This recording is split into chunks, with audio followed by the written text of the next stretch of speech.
Hello and welcome. In this video, I'll be showing you some basic examples of how you can mix data types.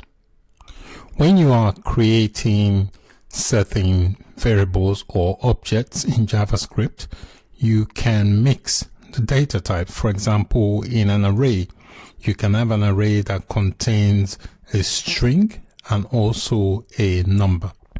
So let me create a very basic variable. I'm going to create a variable and I'm going to call this variable X. I'm going to give it a value which is going to be an array. You can tell it's an array because I'm using square brackets, and I'm going to give the first value in the array. I'm going to make that a string. I'm going to call that John. So you separate each value in an array with a comma, and I'm going to make the second value in the array a number. So here I've created a basic object which is an array that has two values, which is also known as the length. So the length of this array is 2.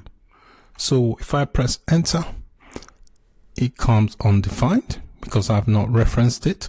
So if I want to reference it, I just call it by its name, which is X, and press enter. So it tells me here that this is an array and it has two values, or length 2. And it tells you here the values, John and 0. So if I expand this now, you can see an array basically is referenced by the index. So the very first value will be index 0 and the second value with it will be index 1. So if I wanted to access, for example, this value called 7, I'll have to reference it by this index 1. And it tells you a length. That means the length of the array is 2. It's got two values. So you can see it's possible to mix data types. So I've mixed a string and a number data type inside an array object.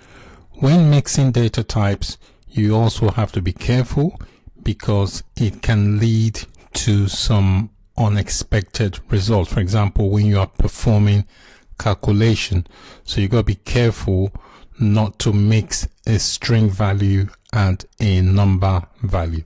So let me illustrate. So let's say I create a variable a and give it a value of, say, 7 plus 7. All right. And I create another variable.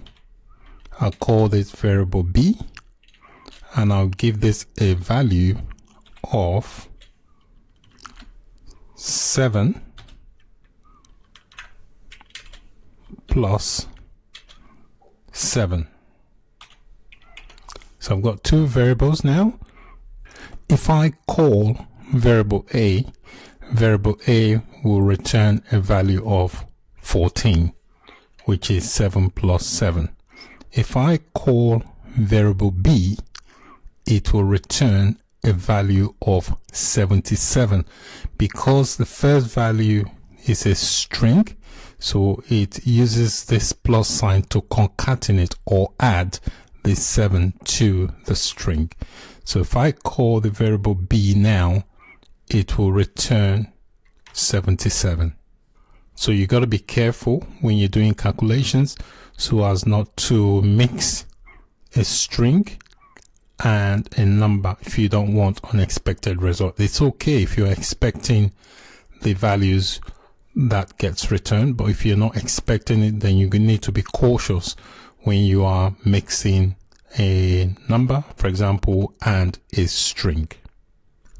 If I, for example, create another variable here, I'll call this variable c, and I'll set that to equals to, say, a string, and I'll call this hello, and I'll concatenate this. I'll add a number 7.